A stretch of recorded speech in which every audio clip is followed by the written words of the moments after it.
রোজ রোজ একঘেয়েমি জিনিস খেতে তো কারো ভালো লাগে না। চলো আজকে একটা নিরামিষ বলবো না, যেহেতু পেঁয়াজ দেবো নিরামিষ বলবো না। তো এই হচ্ছে কি পটল কোরমা বানাবো। পটলগুলোকে ছাড়িয়ে নিয়েছি, নুন হলুদ মাখিয়ে ভেজে নেবো। আর এর মধ্যে মশলা পড়বে হচ্ছে টমেটো বাটা, একটু আদা, কয়েকটা রসুন, একটু কাঁচা লঙ্কা, একটু পেঁয়াজ। তার সাথে দেবো হচ্ছে গিয়ে এই যে একটা ছোট্ট পাতা পোস্ত দেবো, আর একটুখানি কাজু দেবো। তো চলো রেডি করি। পটলটা একটুখানি মাঝখান থেকে চিড় লাগিয়ে নিচ্ছি, নাহলে পটলের ভেতরে তো মাছ ঢুকবে না।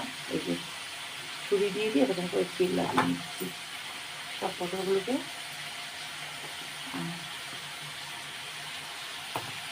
দেখো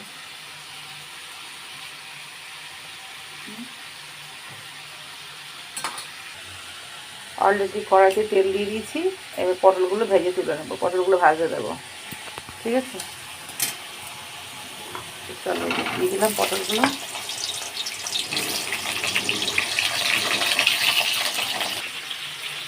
এই যে নুন দিয়ে দিলাম,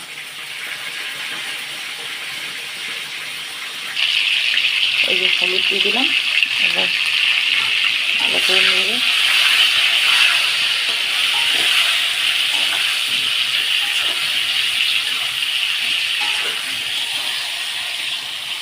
এগুলো ভাজা করে নেবো।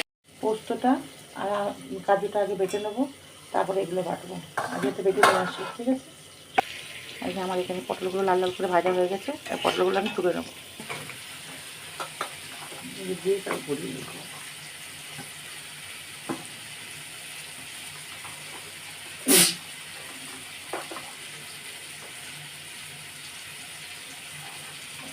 নিয়ে তো ঘোরা, তারপরে আবার দিবি, ঠিক আছে। তো এই যে তেলে আবার একটুখানি কড়াতে তেল দিলাম, এই যে পটলগুলো ভেজে তুলে নিয়েছি, এই যে তেল দিলাম। আর এখানে দিলাম তেজপাতা, শুকনো লঙ্কা, দারচিনি, ছোটো এলাচ, লবঙ্গ, মানে গরম মশলা। পেঁয়াজ কুচিয়ে রেখেছি, পেঁয়াজ কুচিটা দিয়ে দেবো। এই যে হয়ে গেছে, পেঁয়াজ কুচিটা দিয়ে দিলাম। পেঁয়াজটা লাল লাল ভাজা হয়ে গেছে। এই যে এবার মশলাটা দিয়ে দেবো। মশলাটা দিয়ে দিচ্ছি। মশলা মিক্সার দিয়ে একটু জল দিলাম।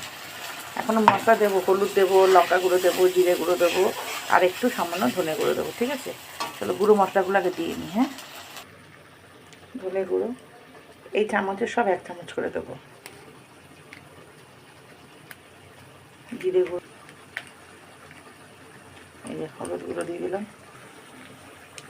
আর দিলাম এই যে একটুখানি লঙ্কার গুঁড়ো, কাঁচা লঙ্কা দিয়েছি তো অল্প একটু দিলাম। আমার কাছে কাশ্মীরি লঙ্কার গুঁড়ো নেই, তাই জন্য এটা দিলাম, ঠিক আছে। যদি কাশ্মীরি লঙ্কা থাকে গুঁড়ো, কাশ্মীরি লঙ্কা গুঁড়ো দেবো, তাহলে রঙটা হবে। হ্যাঁ, এই যে দিলাম। ভালো করে মশলাটা যখন তেল ছেড়ে আসবে তখন দেবো পটলগুলো। হ্যাঁ, তো চলো মশলাটা ভালো করে করে নিই। এই সময় একটুখানি হালকা করে মিষ্টি, এই যে একটুখানি মিষ্টি আর একটুখানি নুন লবণটা দিয়ে দেবো, ঠিক আছে। লবণটা একটু বুঝে শুনে দেবে, কেননা লবণটা পটলটা ভাজার সময় দিয়েছিলাম তো, ওই জন্য, ঠিক আছে। ভালো করে কষিয়ে নিয়ে আসছি। এই যে মশলাটা কষানো হয়ে গেছে, পটলটা দিয়ে দেবো, ঠিক আছে। পটলটা দিয়ে এর মধ্যে একবার দেখে নেবেন নুনটা, এবং 2বার ধরে নুন দেওয়া হলে একটুখানি তরকারিতে একটুখানি কম বেশি হতেই থাকে, ঠিক আছে। তো নুনটা একটু দেখে নেবেন।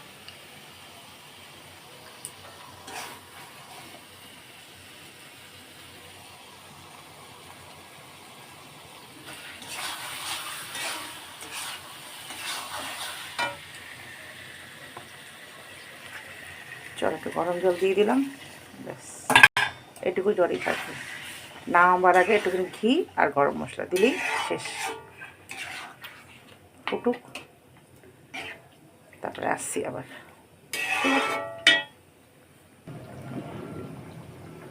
ফুটছে, আমি একটু ঢাকা দিয়ে দেবো, ব্যাস, ঠিক আছে। এবার দেবো গরম মশলা, এই যে গরম মশলা আর ঘি, এই যে ঘি দিয়ে দিলাম, ঠিক আছে।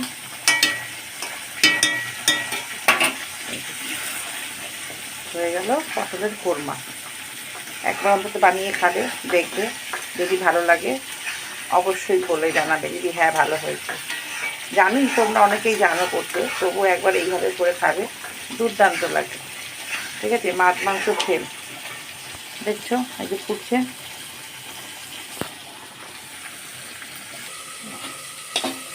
হয়ে গেছে পটলের কোরমা। তাহলে আজকে কিন্তু ভিডিওটা এখানে রাখবো। তোমরা বানাও, বানিয়ে খাও, কেমন হয়েছে অবশ্যই জানিও। পটলের কোরমা, ঠিক আছে। তো রেসিপিটা কেমন হয়েছে অবশ্যই জানিও। আজকে আমি রাখলাম, টাটা। আর একটা অন্য ভিডিওতে দেখা হবে।